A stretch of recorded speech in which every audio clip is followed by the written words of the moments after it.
People ask me sometimes why the Vreth War never happened. They ask it the way people ask about things they already think they understand, with that ready nod, that assumption of the familiar. They've heard the official version. The Combine extended a hand, humanity extended one back. Both sides stepped away from the edge. Statesmanship. Diplomacy at its finest. A testament to what careful negotiation can achieve when cooler heads prevail. I was in the Combat Information Center of ISV Ardent Promise the day. The Vreth border fleet had us in fire control lock, and I can tell you that cooler heads had nothing to do with it. My name is Cale Oren. I spent 22 years as a senior chief tactical analyst in the 4th Fleet, which sounds more distinguished than the reality of the job. What I actually did, for most of those 22 years, was sit in a dimly lit room 3 decks below the flight line and watch numbers move. Sensor returns, drive signatures, weapons lock indicators, probability curves. I translated the galaxy's intentions into a format the captain could act on in the seconds before something catastrophic happened. I was good at it.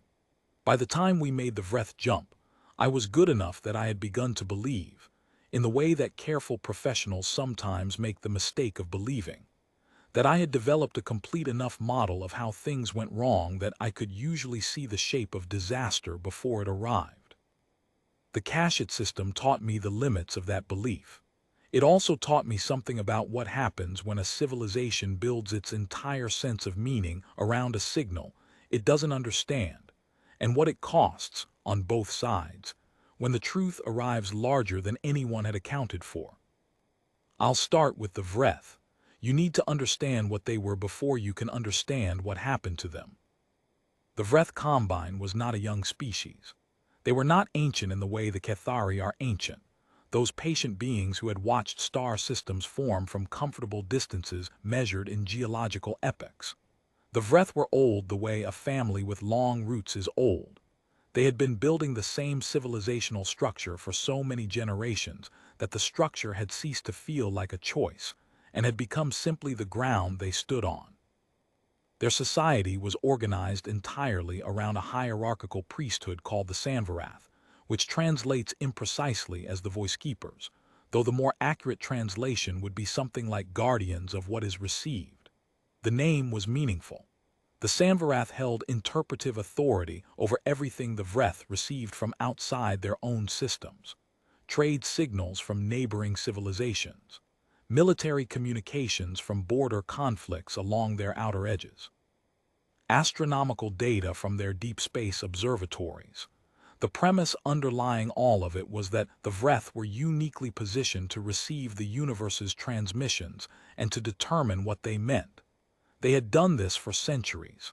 They had built their authority on it. 40 years before I sat down at my station on the Ardent Promise, the Vreth's deep space arrays picked up a signal from a direction they had designated as the Outer Dark, a region of space beyond the edge of what they knew, beyond any power they had mapped or any territory they had contested. The signal was quiet and regular. It repeated on fixed intervals.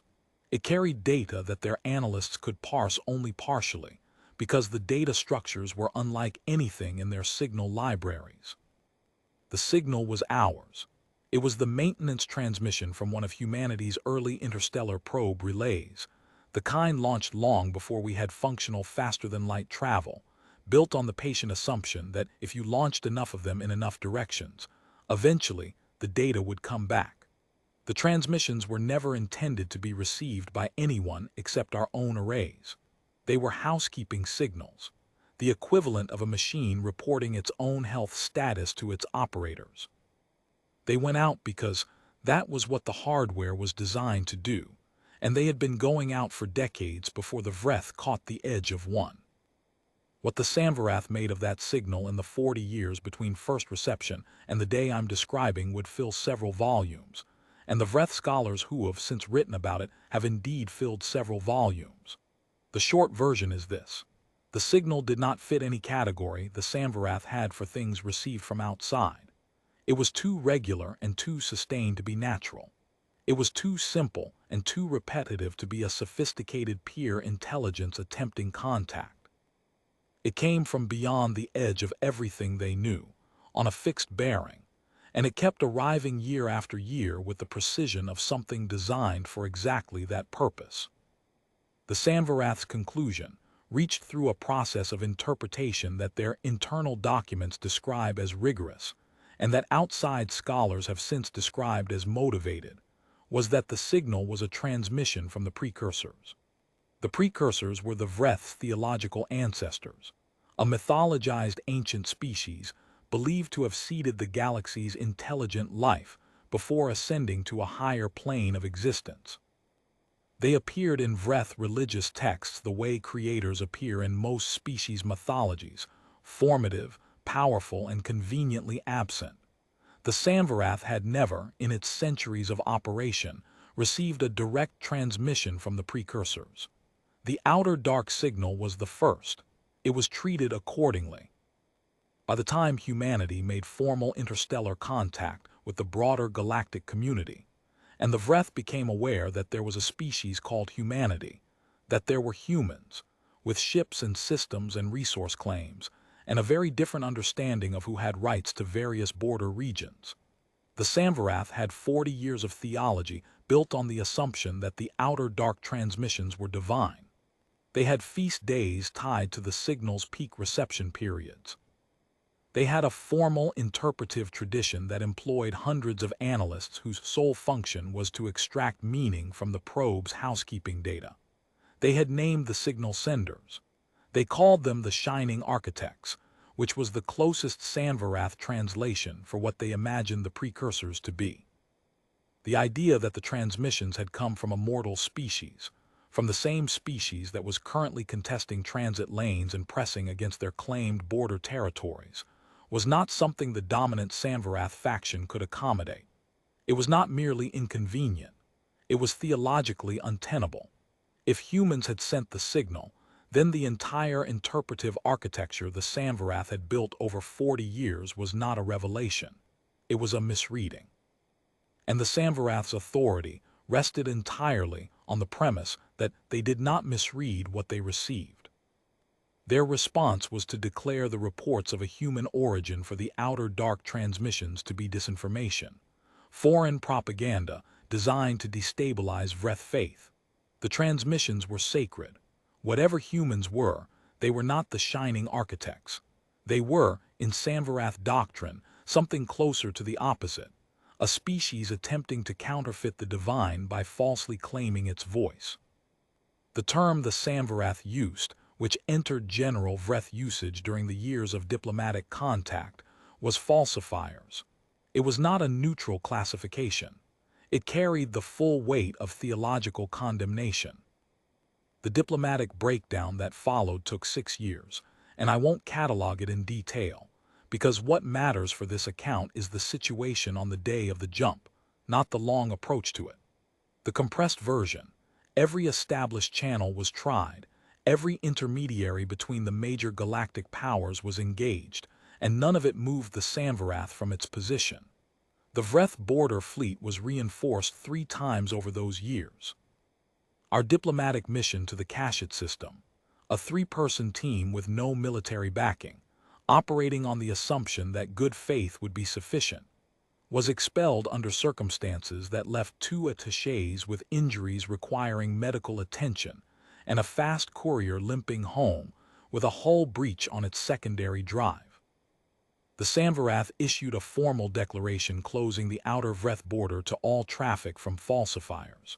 In practical terms, this closed a significant transit corridor to about a dozen human systems and 3 allied species trade routes.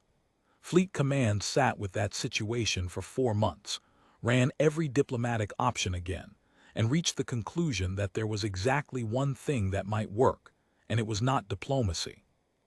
You cannot negotiate with a party that has declared you a theological fiction. You can demonstrate, you can show them with evidence they cannot refuse to process that the thing they have refused to believe is true. You can make yourself undeniable. The plan for the Kashyyyk operation was developed over 3 months. The core of it was simple, though the execution required careful thought. A fleet formation would jump into the Kashyyyk system, which sat at a point on the Vreth border closest to the origin trajectory of our probe relay signals. That proximity was the whole point. The Cachet system was where the Vreth had their primary deep space signal arrays, the ones that had been tracking our probe relay for 40 years. If we broadcast the complete technical specification of the relay network from inside Cachet, the analysts at those arrays would receive it on the same equipment they'd used to track the sacred transmissions. The data structures would be immediately comparable. There would be no question of external interference or signal manipulation. The comparison would happen in their own instruments. The fleet that would make that jump was built around ISV Ardent Promise, and I want to spend a moment on the ship, because the ship matters. I had been aboard the Ardent Promise for 3 years by the time of the Cachet operation. She was a Vanguard-class heavy carrier, and Vanguard-class ships were built with a specific philosophy that differed from the approach taken in every other hull type in the fleet. Most warships are designed for efficiency within a defined tactical role. Destroyers are fast and precise. Dreadnoughts are massive and durable. Frigates are flexible. Vanguard carriers were designed to be undeniable.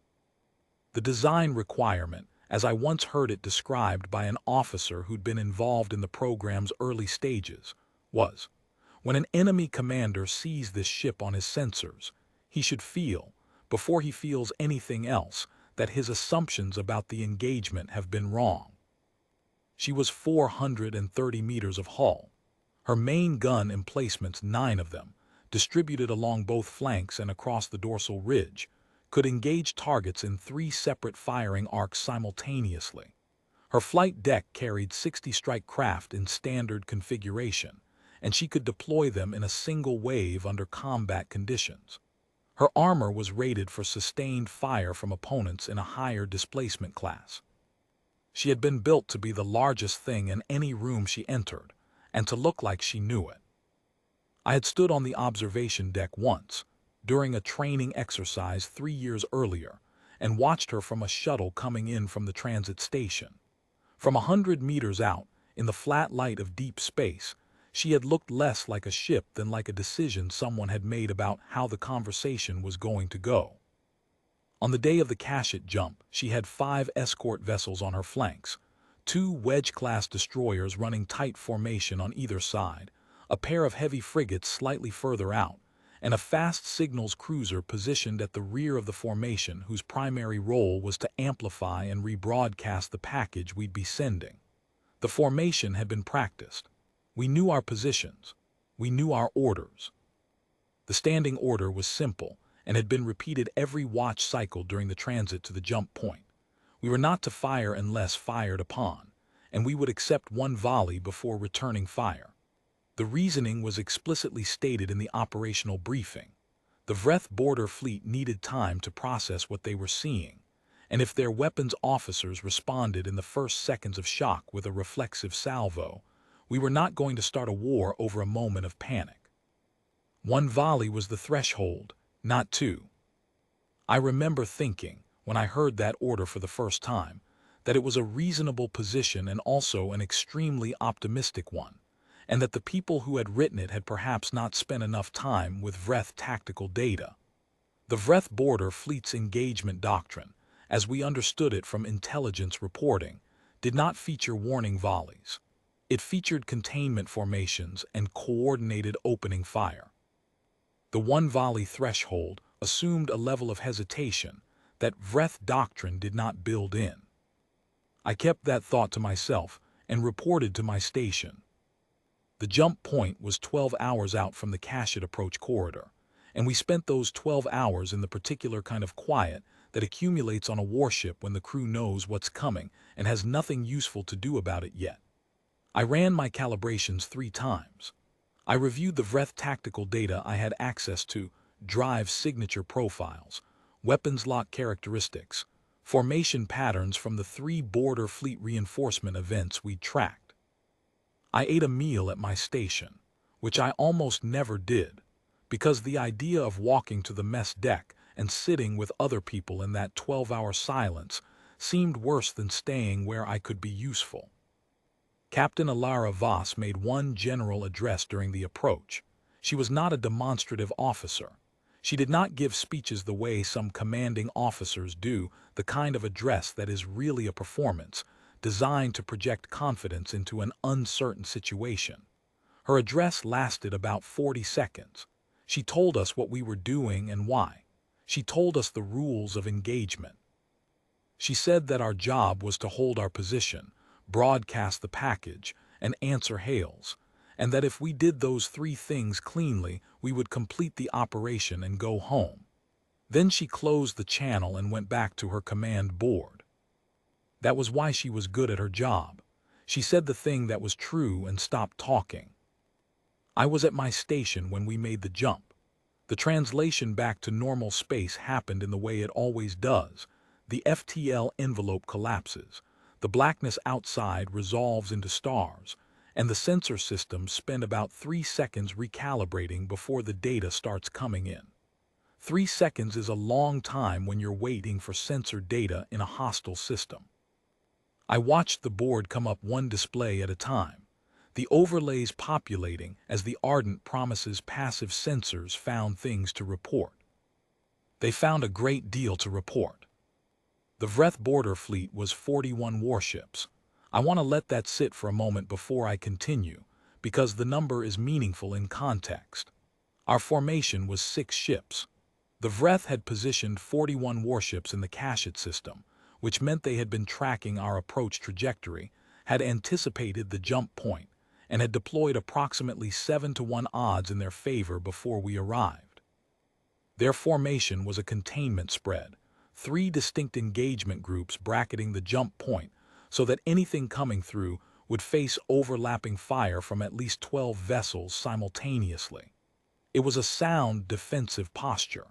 If I had been designing a trap for an expected intrusion, I would have designed something very close to what I was looking at. I logged fire control locks within the first 4 seconds.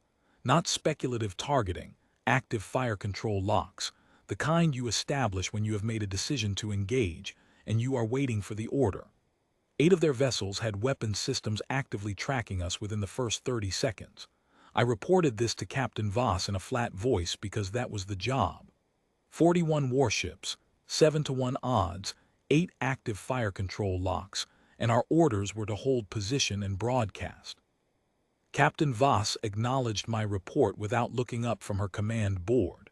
She said, "Broadcast package on all Sanvarath frequencies. Maintain formation. Any crew member who reaches for a fire control without my order will answer to me personally." The signals cruiser at the rear of our formation began the broadcast. The full technical specification of the probe relay network, its launch date, its trajectory calculations, the exact format of its housekeeping signal, the orbital mechanics that explained why the signal arrived at the Vreth arrays from the bearing it arrived from. Everything. A complete technical disclosure, broadcast on the frequencies the Sanvarath used for their sacred transmissions, in a signal format that matched what the Vreth arrays had been tracking for 40 years. We started broadcasting and we held. The first 4 minutes were the hardest. Not because anything happened, nothing happened, which was in its own way worse than something happening. 8 fire control locks were active. I tracked them every second.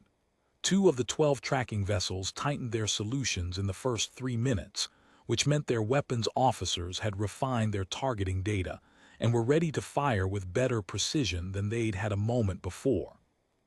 My stomach did something that I noted as physiological stress response and did not allow to move my hands. Then one of the 2 tight-locked vessels loosened its solution slightly and then tightened it again, an oscillation that told me something was happening in their command structure that was not coordinated. Not the smooth, doctrine-driven response of a fleet executing a prepared plan. Something else. Something that looked, from the outside, like indecision. At the 4-minute mark, the first Vreth transmission arrived. It was not a hail in the standard military sense. It was transmitted on a frequency that Corin Dash, my signals officer, the best I ever worked alongside, quick and precise, and entirely resistant to being rattled by things going wrong, had flagged in his pre-operation analysis as a Samvarath-specific broadcast protocol.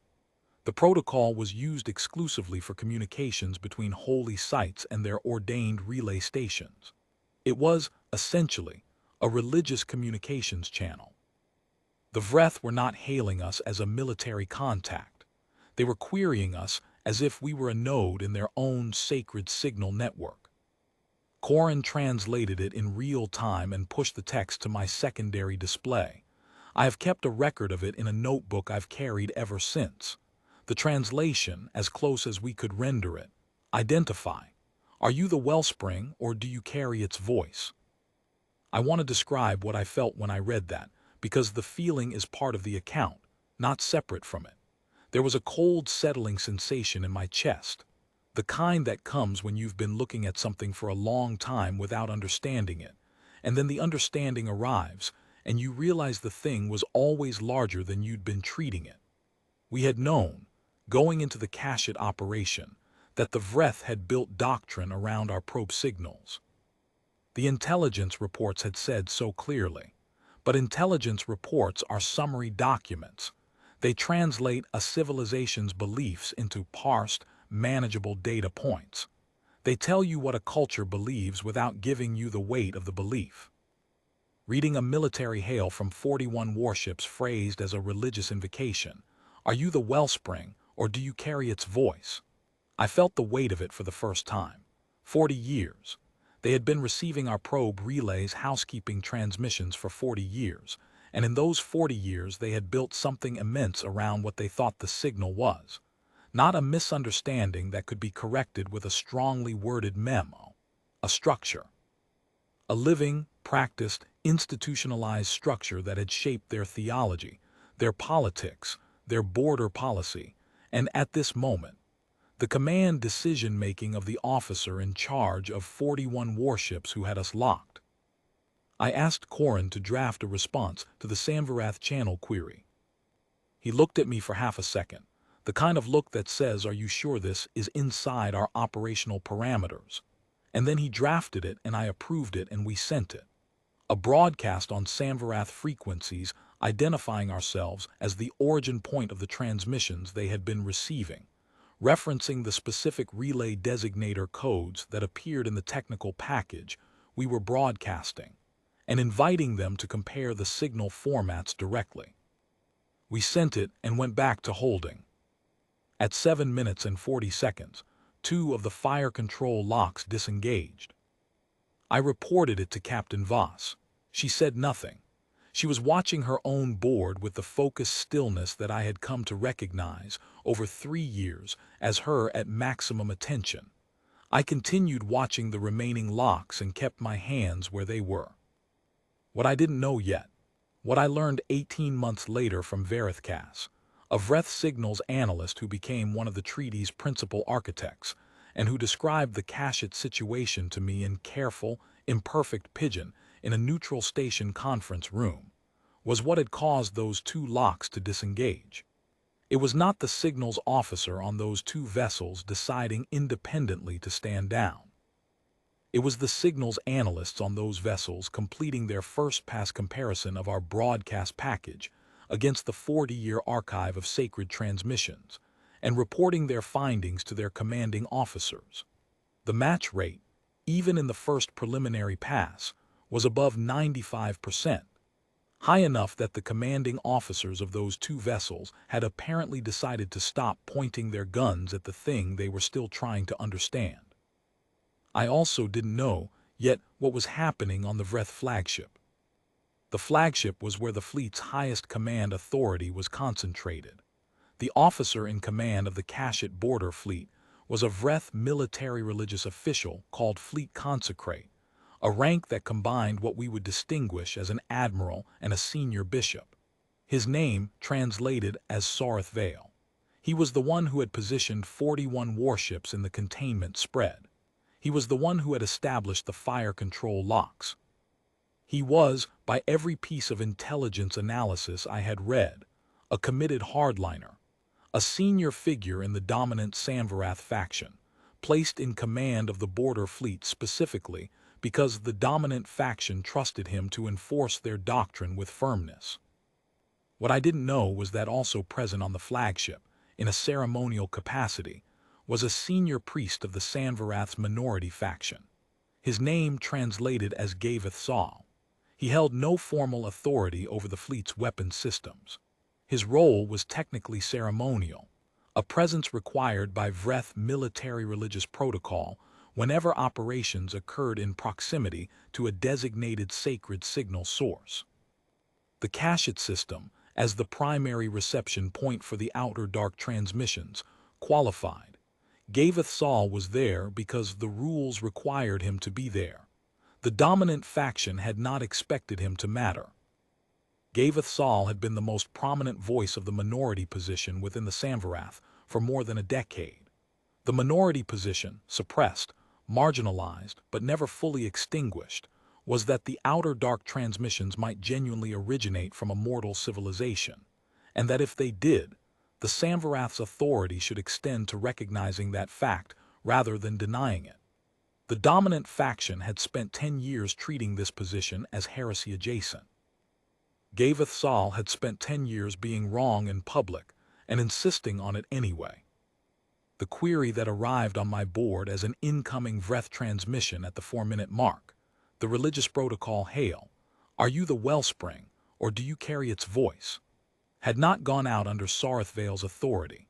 It had gone out because Gaveth Saul had walked into the flagship's communications center and transmitted it himself, invoking the ceremonial authority his role technically gave him over communications with potential sacred signal sources. He had seized the channel before Sareth Vale's people could stop him. Sareth Vale, Varithcast told me, had very nearly had him physically removed from the communications center. Very nearly. He stopped short of it for reasons that Varithcast described carefully, because the Ardent Promise was sitting 47,000 kilometers away, broadcasting in Sanvarath protocol, and because Sareth Vale's own signals analysts were beginning to send him numbers that he did not want to receive. At the 9-minute mark, a third lock disengaged, then a fourth within 90 seconds of the third. I did not allow myself to interpret this as a trend. 4 of 12 locks over 9 minutes is still 8 active fire control solutions. The math was still bad, but the pattern was different from what doctrine-driven engagement looked like, and the part of my training that had spent years learning to read the difference between a fleet executing a prepared plan and a fleet that was no longer executing the same plan flagged it. The transmission that arrived at 11 minutes and 40 seconds changed the texture of the situation entirely. It came in on standard military command frequencies, not Sanvarath protocol, not religious channel query, but the pure power fleet communication format used between warships that acknowledged each other as military equals. Our translation algorithms needed 17 seconds on it, because Vreth military dialect was something we had limited samples of, and Corin worked carefully. When the text arrived on my secondary display, it read, "Hold your position. Do not maneuver. We require time." I looked up from my board. Captain Voss was already looking at me. She held the eye contact for about 2 seconds, not long, but long enough to communicate something that didn't have a precise verbal equivalent. Something that sat in the space between "we didn't expect this" and "we are going to respond correctly," and then she returned her attention to her board and opened a channel on the same military frequency. Her response was 4 words. "Understood. We hold." We held. Those last 3 minutes were their own particular kind of hard. The locks were still active. 8 weapon systems were still tracking us. The broadcast package was still running. The Vreth fleet's internal communication traffic, we could read volume and frequency even without content, was running at approximately 4 times the baseline level from when we'd arrived, which told me that something was happening in their command structure at a high rate of urgency. The formation dynamics had shifted too. Individual ships were making micro-adjustments that didn't fit the containment spread's design parameters, which meant they were responding to orders that were not the original standing orders. Varithcast told me what was happening in those 3 minutes. He had been present, as a junior signals analyst on the flagship, standing at his station while the argument proceeded around him. Sarathval and Guvathsal were not having a calm theological discussion. They were in confrontation, the kind that happens when institutional authority and demonstrated truth have come into direct collision, and both sides have stopped pretending that politeness can resolve the problem. Sarathval had the military authority. He had the standing order to engage any intrusion into Vruth's sovereign space. He had 41 ships and the mandate of the dominant faction, and he had the fire control locks. He could have given the engagement order at any point in those 14 minutes, and it would have been within his authority. What Guvathsal had was the signals analyst's preliminary match results, which he had obtained, and was now holding in both hands and reading from, in a voice that Varuthkus described as very quiet and very clear. 99.3% match between the human carrier's broadcast package and the archived outer dark transmissions. 99.3% on an equipment suite that had been monitoring that signal for 40 years and that the Senkrith had certified as the most accurate in Vruth space. Not a suggestion, not an interpretation requiring theological guidance. A number produced by instruments that said what it said. Sarathval could reject the number. He had the authority to declare the comparison invalid, the instruments compromised, the data manufactured. He had the authority to say that the falsifas had somehow corrupted the signal they were broadcasting to match the sacred archive. He had the authority to fire. What he didn't have, and what Guvathsal was very quietly making clear that he didn't have, was a path from that choice to an outcome where the Senkrith's authority survived intact. If the instruments were correct and the match was real, then the dominant faction had been wrong for 40 years, and the Senkrith had built its untuprat authority on a misidentification. If the instruments were corrupted and the match was manufactured, then the Senkrith's most trusted analytical equipment had been compromised by falsifas while the fleet was watching, which was a different but equally catastrophic form of institutional failure. Either way, the structure Sarathval had been defending was not going to look the same when the situation resolved. He could still choose to fire. That option remained. The cost of the choice had changed. Sarathval gave the stand-down order at the 14-minute mark. The remaining fire control locks disengaged in sequence over the following 90 seconds. I logged each one as it dropped, because logging things is the job, and because having a record of the exact sequence seemed important in a way I couldn't fully articulate in the moment. When the last lock cleared, I sat back in my seat and allowed myself one slow breath. Around the CIC, I was aware of people doing the same, not in any coordinated way, not with any ceremony, just the quiet individual release of tension that happens when a specific kind of danger has passed. Nobody said anything. There was nothing useful to say. Captain Vuss opened the general channel and said, in a voice that gave nothing away, "Stand easy.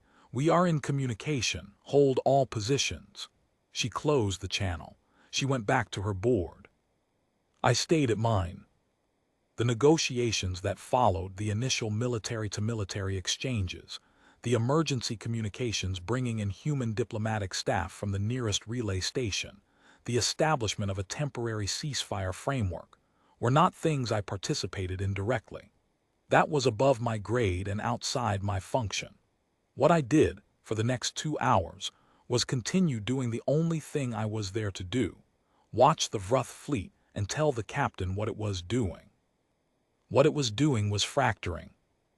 Not visibly, not in any way that the casual observer of a sensor display would identify. The formation held. The 41 ships stayed in the Keshp system, but the patterns were wrong for a fleet executing a coherent standing doctrine. Communication traffic between individual ships was running at elevated levels, and the distribution was uneven. Some vessels were generating significantly higher internal traffic than others, which meant their commanding officers were processing something that required more internal communication than simply holding a position. The micro-adjustments I'd noticed during the last 3 minutes of the stand-down period continued, with individual ships making small repositioning moves that didn't fit any standard formation maintenance protocol I had reference data for. A fleet that has just received a clear and unified order to stand down should look different from this. A fleet that has just received a clear and unified order to stand down should look like 41 ships completing the same simple action. This looked like 41 ships that had received the same order and were processing it through significantly different internal contexts. I reported what I was reading to the captain in 2-minute intervals and let her draw her own conclusions. What I was reading, as I understood later from Varuth, was the immediate aftermath of what Sarathvol's stand-down order had done to the Kesht fleet's command structure. The dominant faction had appointed commanding officers throughout the fleet based on commitment to Senkrith orthodoxy. Those commanding officers had come to Kesht prepared to enforce the doctrine that the Ardent Promise's arrival represented: illegal intrusion by falsafas into sacred space, to be repelled by force. Sarathvol's stand-down order did not change what those officers believed. It changed what they were permitted to do about it. 17 of the 41 vessels had commanding officers who, by Varuth's assessment, genuinely did not accept the stand-down order as legitimate. They obeyed it because the chain of command required it, and because the alternative was firing on their own fleet consecrate's flagship, which was a threshold that even the most committed Hudlunk was not prepared to cross in the moment. But they obeyed it, the way you obey an order you intend to challenge through proper channels, not the way you obey an order you believe is correct. That was the Varuth War that didn't happen, not in the Kesht system, in the months following it, in the internal Varuth political and military and religious spaces where the stand-down order's implications had to be worked through. Sarathvol filed his own formal report within 48 hours. It was not a report that recommended treaty negotiation. It was a report that described the stand-down as a tactical necessity in the face of an unexpected capability disparity, pending reassessment and reinstatement of the original engagement doctrine. The dominant faction's response to Gavathsul's actions during the stand-down was to open formal heresy proceedings against him within 60 days. The proceedings were still technically open when the treaty was signed, paused, by the terms of a ceasefire provision that required the Senkrith to freeze all internal disciplinary actions that related to the Kesht incident for the duration of negotiations. The treaty was signed 11 months after the Kesht stand-down. I was not at the signing. I was aboard the Ardent Promise, which had returned to routine patrol duties by then. The signing was announced over the ship's general channel in a brief statement from the XO, and then the day continued the way days do when they contain significant events that the people experiencing them don't have time to process properly. Gavathsul's heresy proceedings were dropped as part of the treaty's normalization provisions. His faction gained formal recognition within the Samvarath structure, a minority seat at the Interpretive Council, the right to publish dissenting theological positions without censure. It was not a victory in the sense of total vindication. It was the kind of recognition that comes at the cost of the fight required to obtain it, and the cost of that fight had been considerable. The Samvarath, as it existed before the Kashit stand-down, no longer exists. The version that persists today is smaller, its authority restructured, its monopoly on interpretive primacy broken by the 9th article of the treaty, which transferred oversight of signal intelligence and foreign communications to a secular Vreth analytical body. The dominant faction's leadership, Sarathvale included, was reorganized within 18 months of the treaty's signing. Not removed, not charged, but reorganized. Their authority redistributed, their command of the border fleet transferred to a joint military secular authority, their theological pronouncements reclassified as advisory rather than directive. There were 3 attempts, in the 18 months between the stand-down and the treaty's signing, to organize resistance. 2 commanding officers from the Cashit fleet and 1 senior Samvarath official attempted, through channels both formal and not, to build a faction that would repudiate the negotiations and return border policy to the pre-Cashit doctrine. 2 of the 3 are in Vreth detention, which is where that story ends. The third is in voluntary exile with a minor Vreth splinter culture that has no meaningful strategic capacity.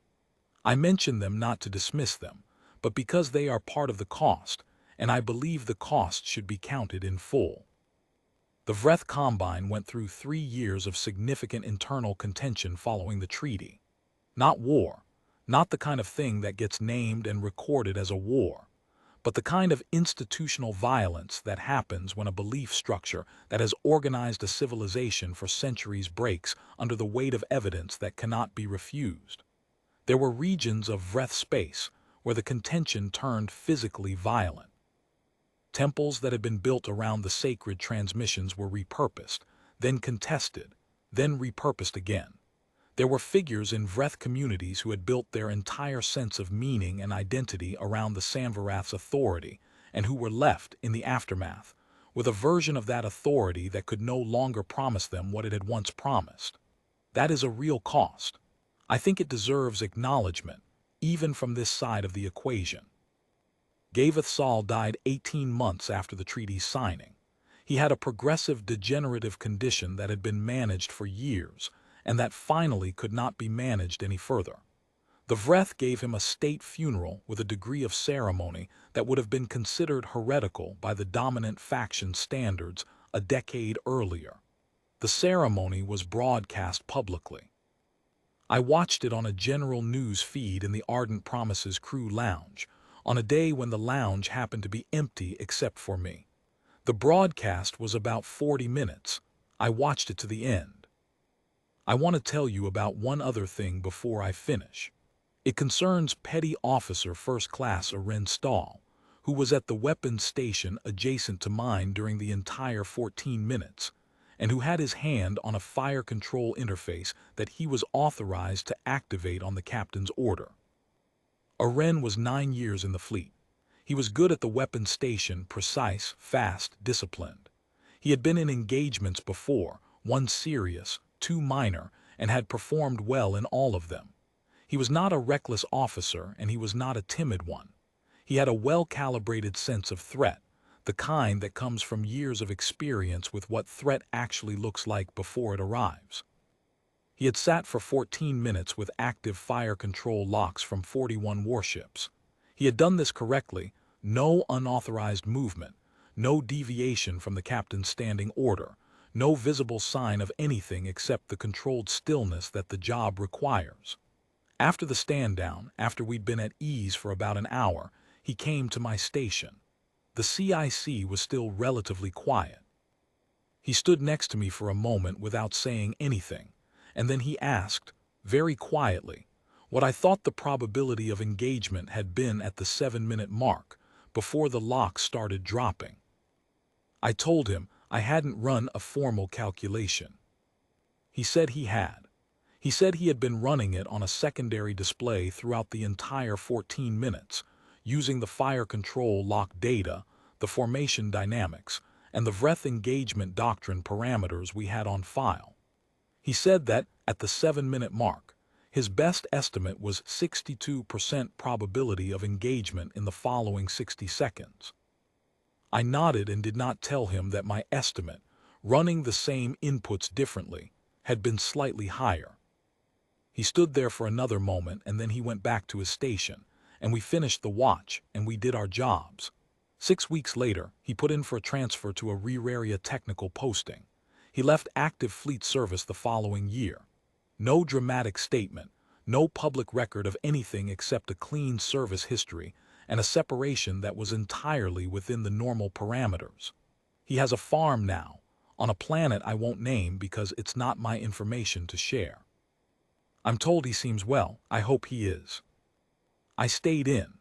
I've been asked why more than once, usually by people who have heard some version of the Cashit story and want to understand what it's like to sit on the wrong side of that kind of probability for 14 minutes.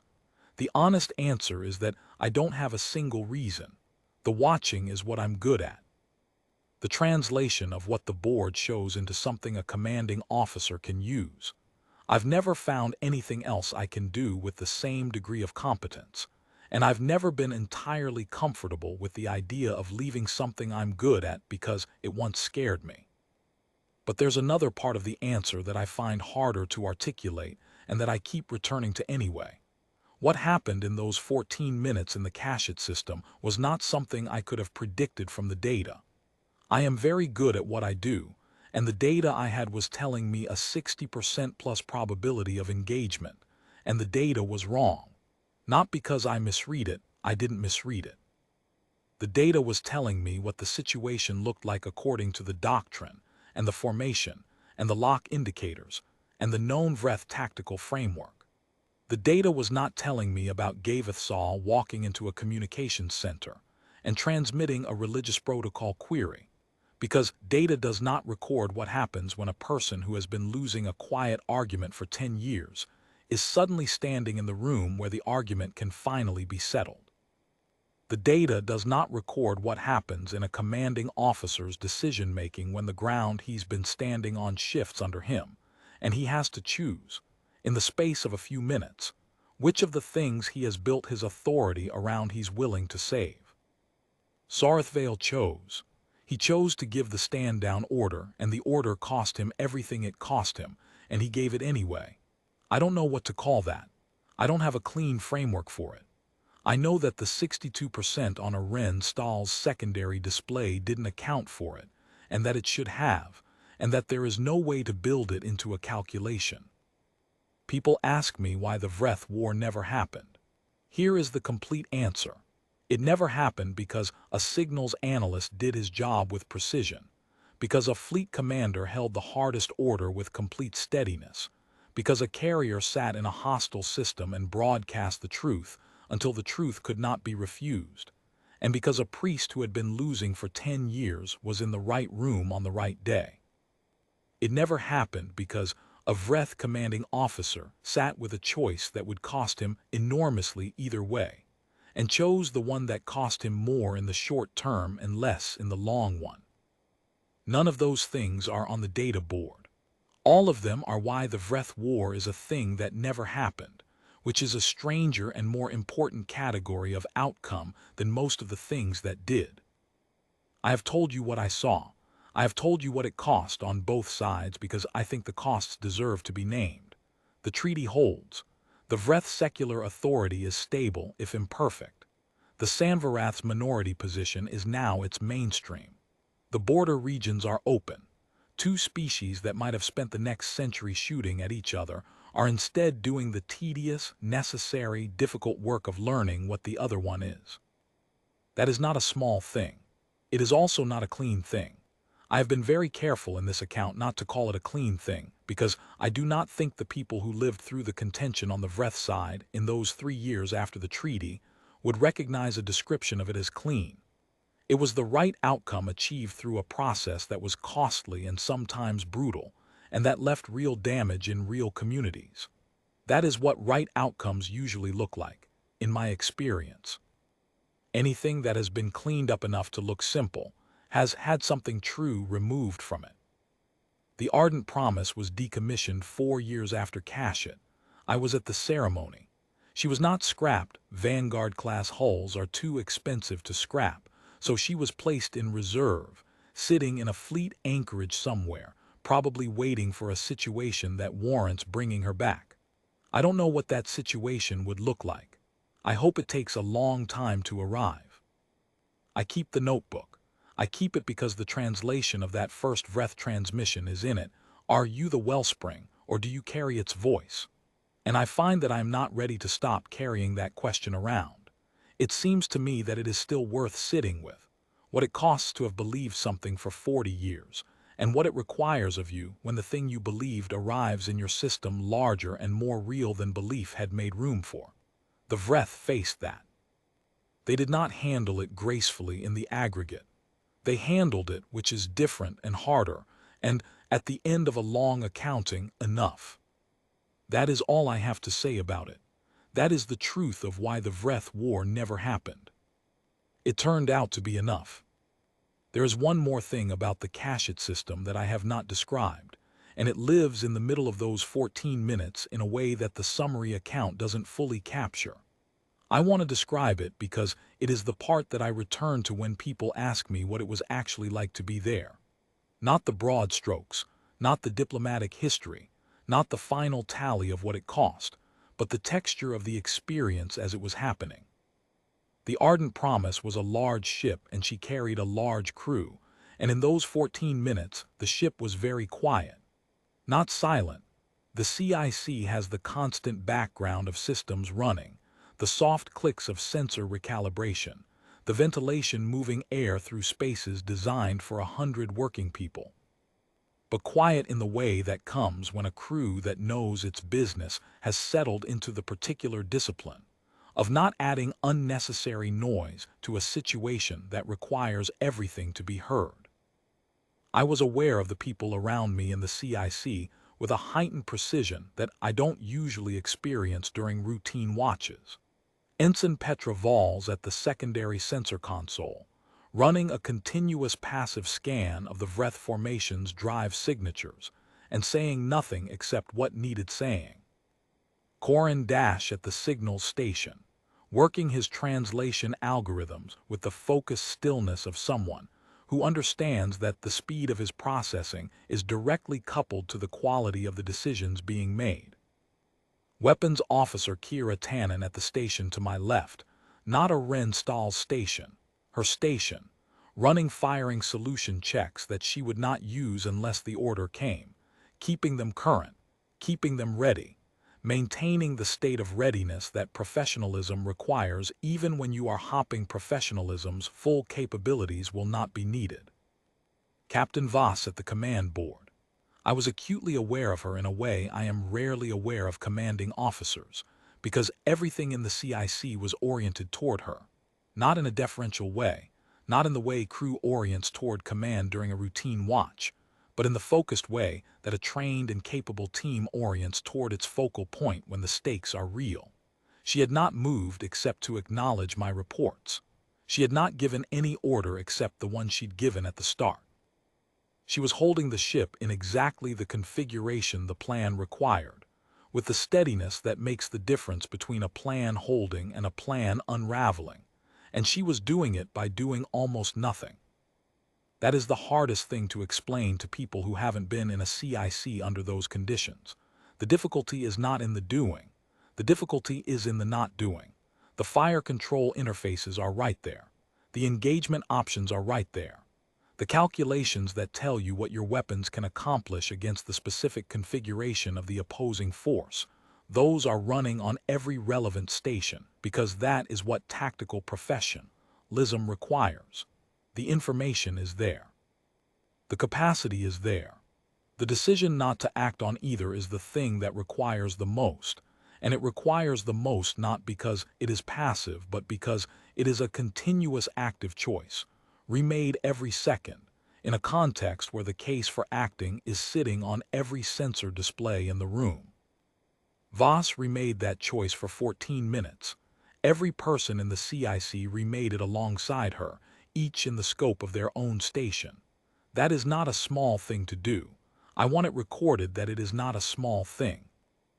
At the 12-minute mark, before Sorthvale's stand-down, our broadcast package completed its first full cycle and began repeating. The signals cruiser at the rear of our formation had been amplifying and retransmitting without interruption. By then, the Vreth's deep space arrays, the ones that had been tracking our probe relay for 40 years, had received the full technical package at least twice. Their analysts had had 12 minutes to run comparisons. The match rate their instruments were returning to their commanding officers was, as I learned later, not 99.3% on the preliminary pass.